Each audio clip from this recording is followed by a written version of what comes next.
Me wana mi voka bodo ojle ogbesusu gege wenu.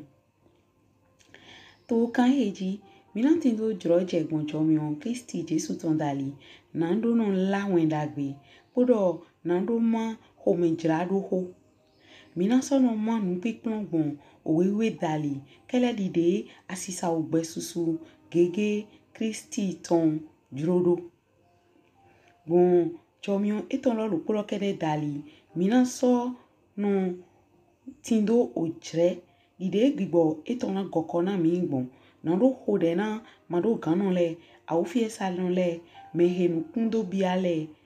asu kwasi po le wendo etito tu klame le podo akota le nvemi na mini tunto mi ton ayi na do mi mando ogbesusu gege lome podo na do moi to go flame patapata. Wana kigo kipale kuna chiwewe. Iso yin to wana iton sin o ria to ria mi. Bo mi so mo asenbe ton po jijo po. Wegbe lo mina leje o witabi ton Ezekiel ton o taiton o ko ewe awi. Mi wo ma ria. O okno ton sowo wa de domo. Ete mi ulele. Bo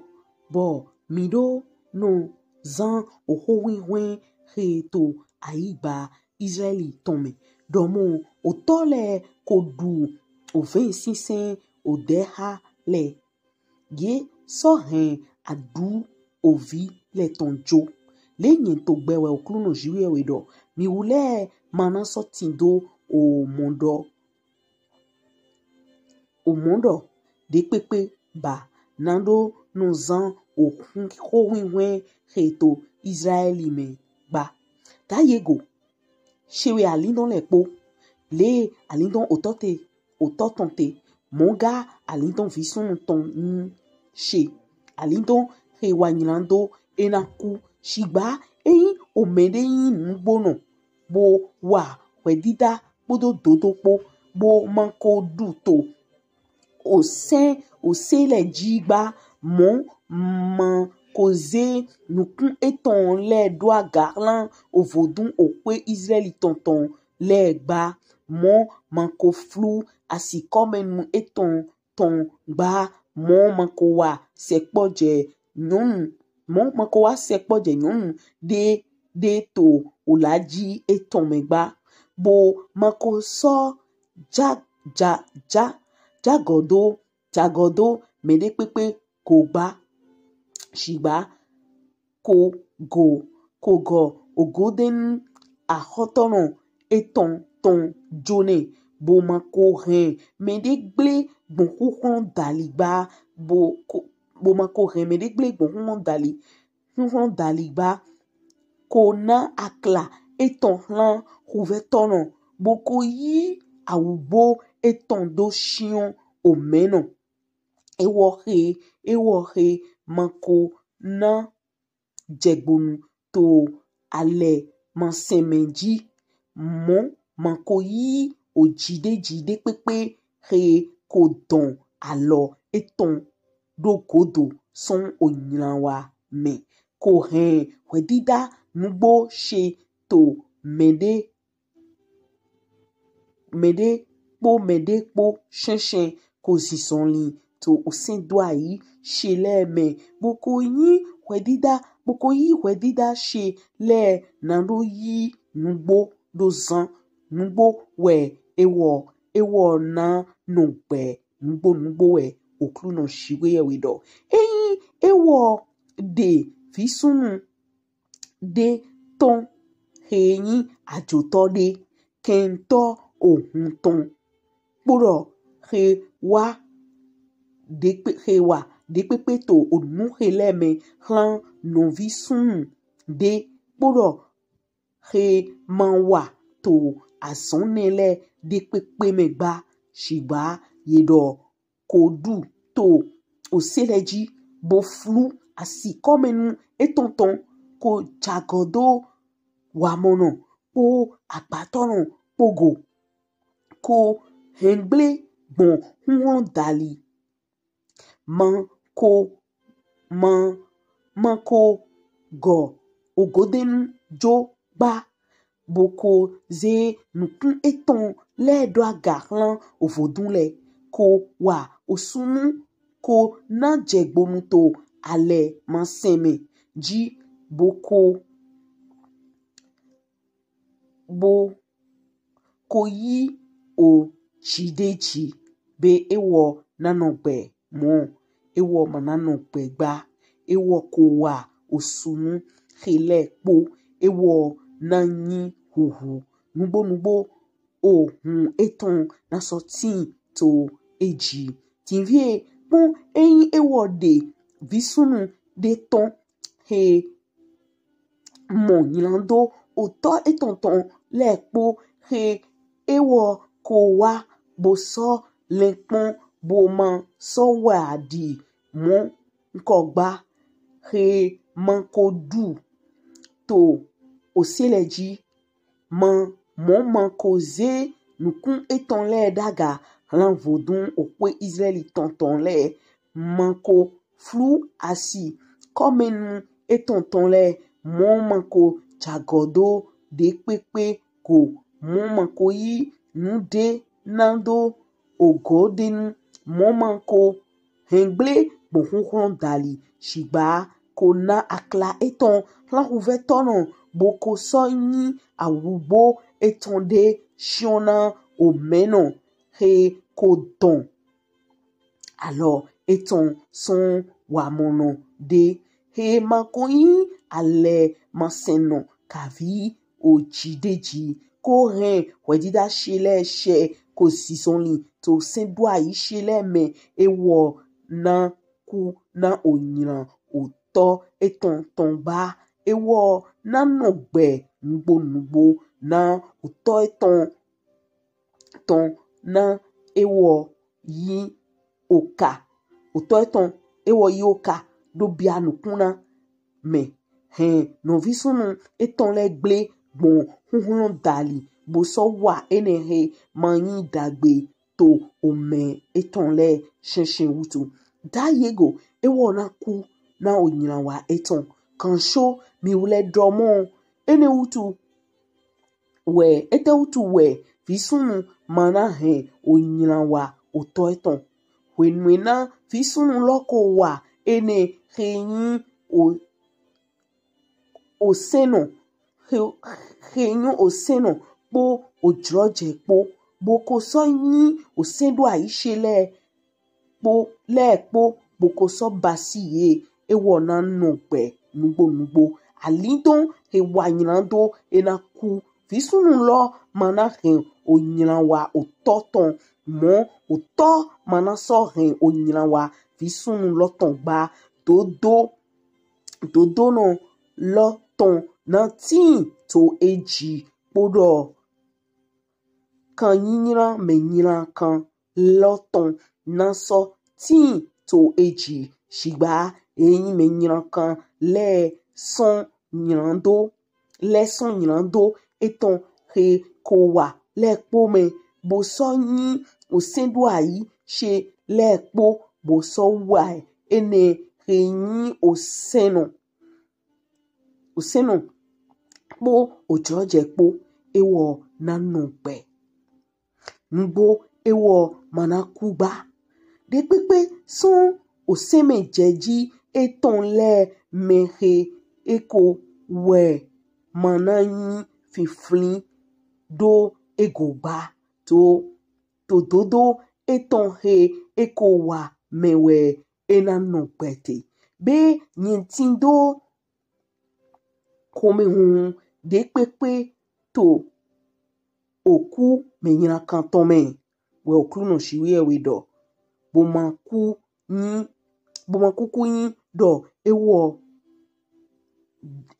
do lego son aliho etome bu nogbe shigba wenwena dodo no lo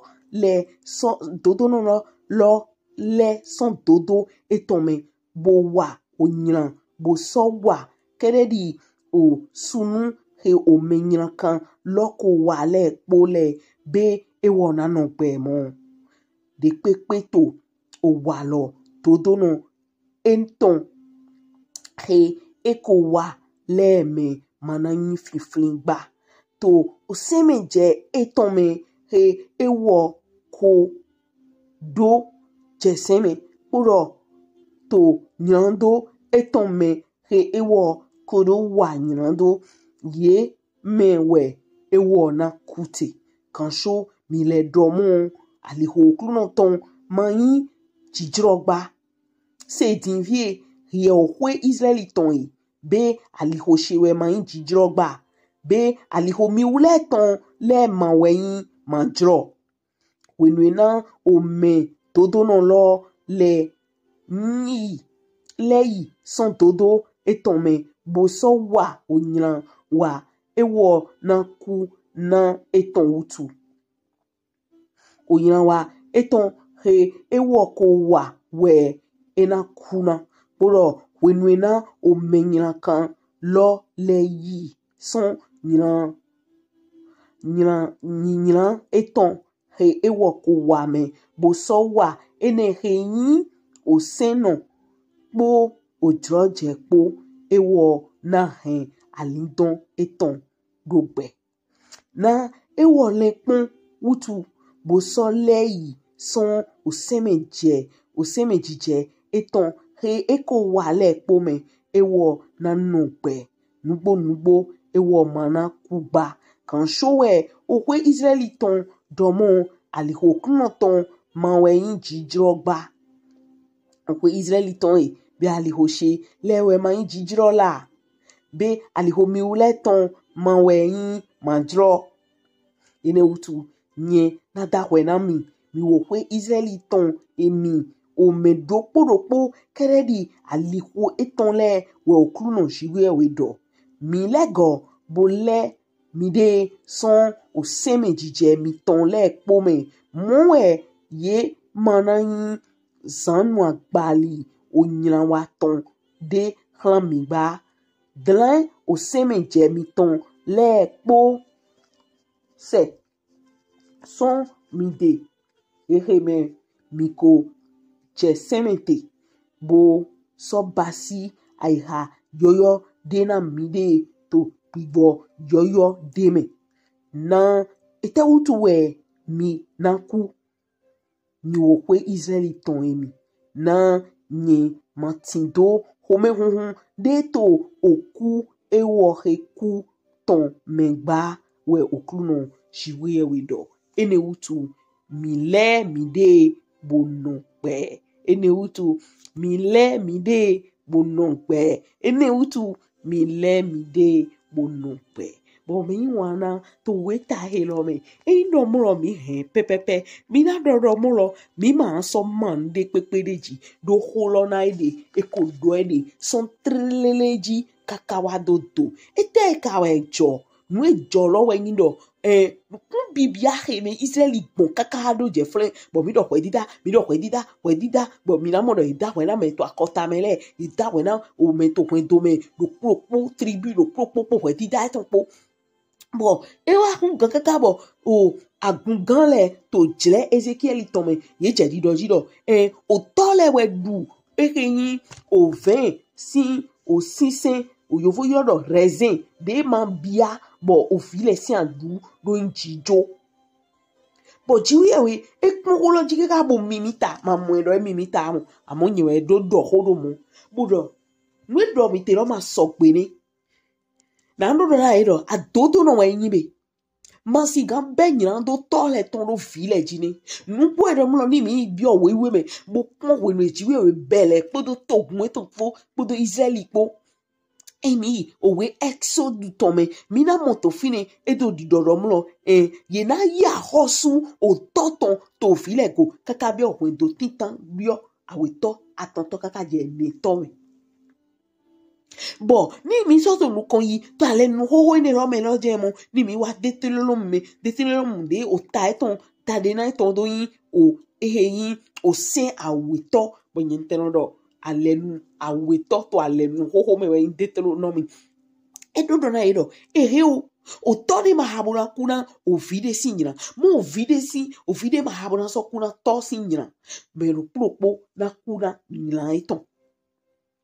Bo ni mi ponji mi na modo chiwe we wadu di doreiro mi manyomi mi to nuchido bo mi na hendo ekeyin o vive podo de poda upome aiha hekoto tukla mon komele bo yena do di lo ma so de na hoba no nudo chiwe we ton etin to emiji bo boya yemede atin pe do gbechese bo akoto krisime bo egbe adidona do mo onudo ezon boya amadasu nudo ezon mamoason onudo e nyande baba to wa abi ya to wa o de o kan lo won son gbezan to me to tinye to Jesus sin come awubo de hodoton ezedo na we to gbigbo me de son go we to Jesus sin come bo zi awubo gigoton awubo gbigbo we ton awubo jijo ton awubo gbegaton do na we to Jesus sin yin come boni mi leko a okulo me mi na mulo chiwewe etuto adodo eton hia boto adodo lo me eto mi ule lo sujiro na adodo so mo de da mi mo jo mi lo dro koko lo me ablode gbaja lo me edo mi ti do ablode gbaja lo pepe mi ti do dro koko lo pepe amo mi wa nu enyo mi wa nu enyo mi la no pe bo me ni na di do ha oho hero Ezekiel ton kele me eheo ema kan we ta Ezekiel tonkere ntoli ni ayi mene bojo anyo jiwe we sia iha beleson ekeyan le no home bi ato no le hia fa le home dona gibo kuno to do mo nami we ta to alenu yo me de do hia no nwendo hia he to alenu o hoho lo me mi okuno ton die to alenu yo lo me mo na so do hia we bo de yin lo so cambie e so do hia mi na we do hia mi gbo ego konami bio eheyin o weta eheyin o luku o tako eweropo afoeton titan lo jawo bo fine we minamo eheyin gbezan zaki uton sache tonte eto atinji ntoli me vleganto Kristi Jesu me pronto waje bo toli do yin gbeto gliutu atinji yovo gbe no si komo na ro pon Jesu han gbigbo kuro to ko me ame Jesu do flengan vi ro poto atinroji adodo no ro pode to atinroji ngbo Jesu so ze ko to lara bo pon lo zakiu chete egbe flengan bi okweto egbe we de yi jo no Kristi Jesu ton eje hihia na Jesu ji nu eyan sun dagbe ton le bo edo wa bo mi na mo to jire ne me jiwe awe do Kristi Jesu klan na lo adi ehin atodo no ton le me lo pode sorti bo uwo de to ye ho lo do yi gbodo ho ototon me nyum de Jesu Kristi monto tempili me bo yi ha pendant 18 ans na we ko we awe bo Jesu sa lo ponu igbe ne bo me nyum jro bo ehin o jewe gan fodun si senton edora idomro eto to mo aya asan igbo eton to segbe a o asan he ban igbo jezan ya but Jesu do me de legba bla na we ko ewe awe be ma chero yi ni twin dai u eto mo lo pe gbedin yewe no role lo pro na to de ho na lo niyo bo ni okuno no to asan de be bo zize we sero bo do ba igbole bo ye ma do mi mo ni de ejoro yo wule lo poro o yan so di onu pon ta ko de lo ni ato yewe no mo ko le si a check pipa glo gbigbo we ni na we juro koko to mo ko we je fi anje bo ye ma to nu kwan pan to me ye ma do nu ma di logo ete to Jesus sin ko me bo me he de yin o ya donu awito to gbon holo ploro dali de jiwe do o nyina wa to we era kuna nyina ton ni ko indagbe wa to dai bo ka so wa nyina indagbe to de wa dai ma so fun de pepe o nyina lo era kuna bo era won ji dagbe wa lepo miramo apajile ton to o wa lo apostle ton me o ta ton afo ton titan beleson o afo ton titan wa do afo uropo bo flen yero pitan Ananias ton o Safira po bo yo le yo tinto akun o apo mulengan ton lo meme yo mo mulengan bo Kristi Jesus si o ku lo dali bo jire ni bo ma ido de hun ho de lo jire mo ko ni wa jire mi ton me chodo okuni akpan mi to Jesus sin come na mi an do yin no mlo ni pipe mai mi to chi we ton le popata bo ni do mi do ho ple pople bo mele pona pindo sen ni pipe ma an yo temena mi na yin no mlo e ton le bi so de na mi nde so bo mi tindo nde so ma do ni pipe ton bo to jele ne mi ni e po na le asipo safira po ete bai when we sa no tindo e ton e de ko po do godo bo do to e de tenti no akwa he de mi na ze akunu kon ni e kama mi no ko pe ko mi no sa ko ni mi no mo ko mi no sa ni be ma konte na e do ye ni he ko e ton go bo ma sablo me ni ma forcer ye ni sigba ye jo a bai paraître ye jo a so gbe ha me le po mi to me le me chi o ka bi de no do chi o ku me le po to avo yin so to avo abi alo wule ti yin so to avo buru bi o me le me ba gbo ma bi o me le me na bi o na e ti ni ye ma no blo gbo we sinu ku to te mo gbo we so iye bo ihu pim to ho me gble chiwe o ton ntoli ye wa do la lo na gbo chiwe o ton ntoli fini gbigbo lo pote me le po ho pli lo po bo igbe to lo po ai ha lo po lo ye le wa po do ai ha fo po po chiwe we do mo lo yin o ivre o aho jinukun yin kan mana no jinukun da gbe le me ina de ye se ajiji bo ni mi na so mo to hallelujah home ni mi pon Josia sisi gbezan mi pon Ezekiel sisi gbezan mi na mo ro edu ale asan da gbe tonton ni mi so pon aholu de wa mankansan Manasseh Akazia o Jotakim o Jezabel yo so du ale asan yin kan tonton u e do yin do e goje o ho de Jesus Christ do to o weta o so hiame do dagbe atoni to dagbe to wa so yi me so to yin wa to yin to wa so yi nko de do gbigbo kunu to nínú chapo do mi po na asan dagbe to jilele po mi to kan le po mi to Jesus sin ko mi bo apati teni ro de mi mo de tana bo yiro lo mlo o yiwa o to a ohun do de mi kabi to akun de mi kabi to de mi kabi to akota de mi but to yiwa ene me ni epon inamodo me popo edo yiwa iton we ta lo blebu o ho mi ma lo nloro yiwa me ro poton na ede but to yiwa ene lo le po me ni mi pon mi na mo lo ndile wa tin bo yo fu gbe yo contrast bo na no fo gbigbon to yiwa ne le me fo gbigbon de le tin fo gbigbon titan mi apa we to ni nko tenemu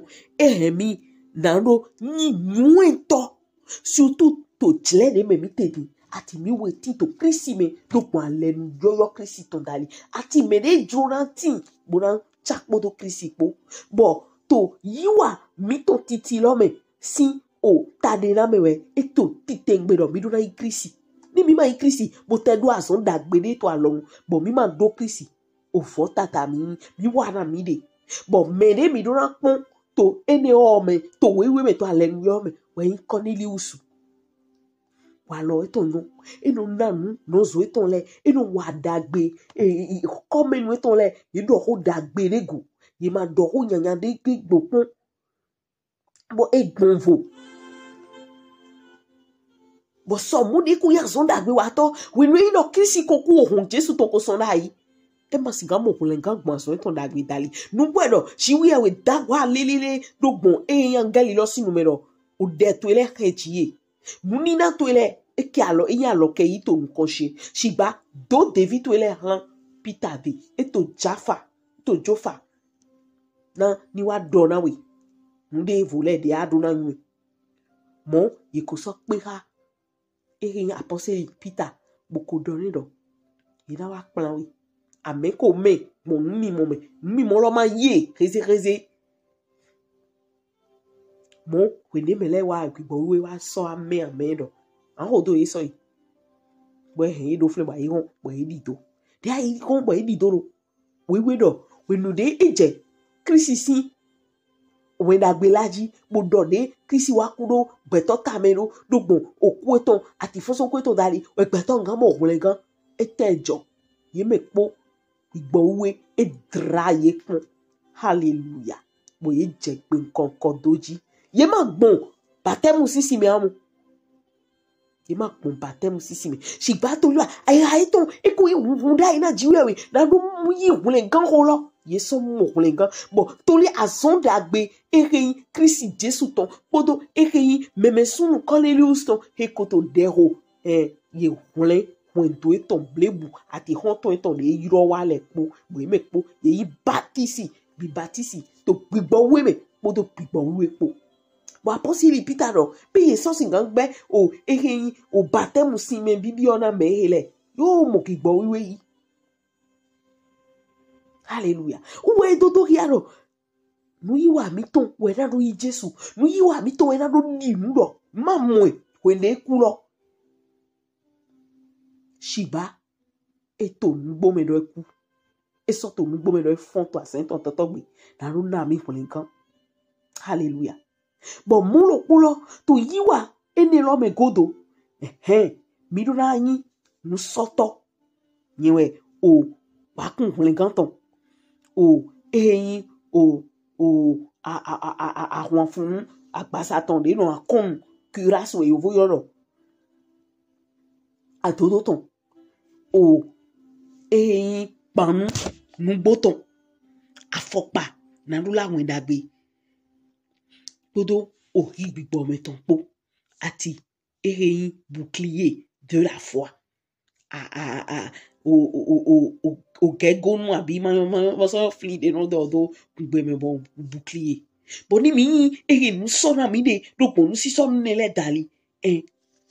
azema so do mi jiba bibo si vlu ton le nu yiwa ton le o nyilando agbasa nu ni le ma so du mi jiba o hwendo sin kan nyira kan le yebe puna inwinwe de pepe de na igbon kan de na ho chi we na to kigwe ton ya lo chi we me hewo ndo ya go nde rovo bo hi hulun akota ton de ma so du mi ji me de i apajire to nwene le me Danieli agbe ton le ipon Eli Élisée, il prend Jésus Christ, il prend apostoli Peter, il prend Étienne. Akpajire dagbelene. Hallelujah. Bo ni jemede atinto o kanyira kan wendo tonglo bo o wendo sinkan ezombo ama yinu kon bo ama yon de aho de lodo bo manawe o weta heyin o Jean titan Johan titan afoeton wiawe doyi wiaton endi dodo le jama here endi dodo le do shiba ye o mesoha heyi lewe ena ojroje nando lesum fisun chiwe weton yedo meheyi seto onyeton mele meheyeji emayigbon ohun dali kavigbon ojo apasaton dali mo emayigbon ojo petonton dali adavosun chiwe we dali ye so le oho kuno ton so les on pasaran pour so atinto ye sensi. Hallelujah. Donc, ni domlo ano yi ho gbe ni lo do ye ma so jemi gbon hun dali. Ye ma jemi gbon jo o gbe ton dali. Ye ma so jemi won pasaran dali. Jiwi e we dali we jemi gbon. E ya o kan won to meton le ni nwe. Nu do won men to meton le ni nwe. O wa lo nira kan won to meton le ngbe pele pora yi. Mi ton so yen mi je gbon to Jesus sin come. Wa to de lo ho do mo. Anamono chiroko jijetwe a bloody gbajatwe ena to prop yo vo edomu ena mesi bona to che boni agbon fide waji ni ate sonu pere amate ba maquillage ni iranu mowe won mo ro he o a hovi lady amaya hovi pa a hovi Christ Jesus ton a hovi a hovi jijo ton sinvi. Hallelujah. Bo na no te to fi bona ro hode baba to Jesus sin come mi mono o hogbe ne e mano te to jle Ezekiel ton do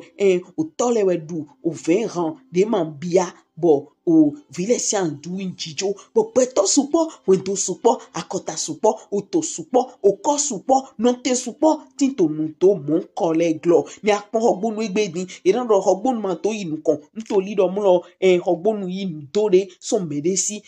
hogbonu e si ogbo kuno ton tinvie to Jesus sin come nto lido mu lo wole gan vile tinto hogbonu yin do mu lo e ba ido mu lo rogbonu e mo hulenkan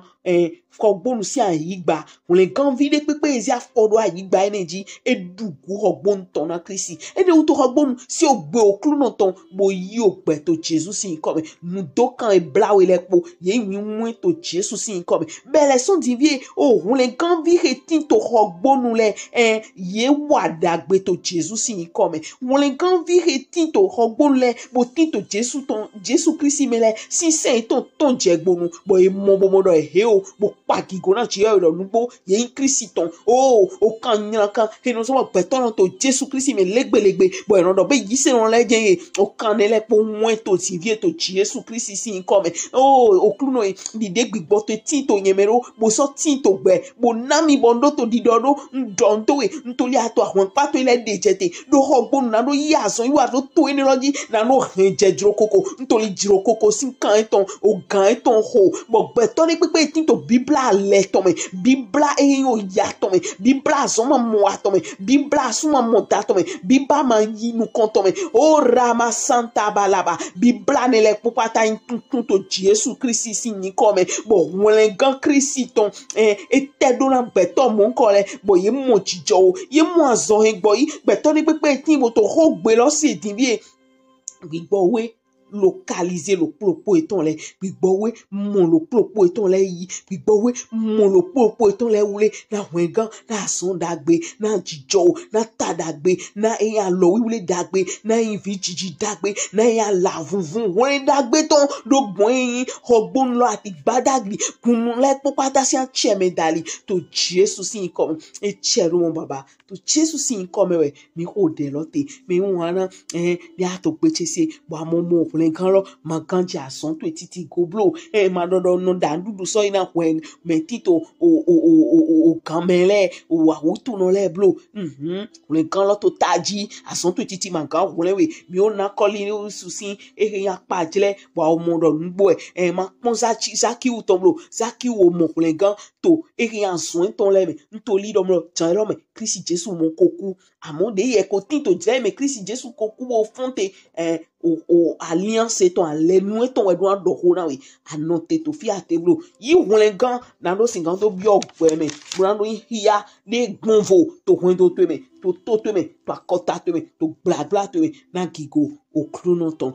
hodedo to Jesus sin come amanku mamo gan eyon me wana ma so inu kon hu kan mo mi do che o so ndo do me da ho Kristi Jesus ton e so yi jile de vo me to pe po pesu ke po me e da bo mi no kanji